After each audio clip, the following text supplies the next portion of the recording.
ternyata ada lagi kasus baru menjerat Putri Nia Daniati Oy selain penipuan CPNS.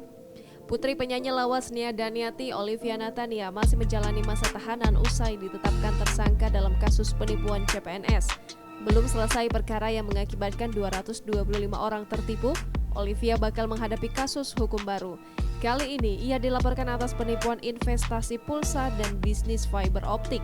Bahkan korban berencana akan mempolisikan Olivia atas kasus penipuan itu hari ini. Herdian Saksono, kuasa hukum yang mendampingi korban kasus penipuan ini, menyebut akan membuat laporan di Polda Metro Jaya. Saksono mengungkapkan bahwa pelaporan yang dibuat kliennya hari ini merupakan kasus yang berbeda dengan penipuan CPNS. Dalam kasus ini diperkirakan ada puluhan korban yang tertipu investasi bodong Oy. Khusus dalam laporan hari ini, kemungkinan akan ada sebanyak 4-5 orang yang melapor sebagai korban. Pasal yang akan diajukan dalam pelaporan hari ini terkait dengan pasal tipu gelap dan pasal terkait tindak pidana pencucian uang.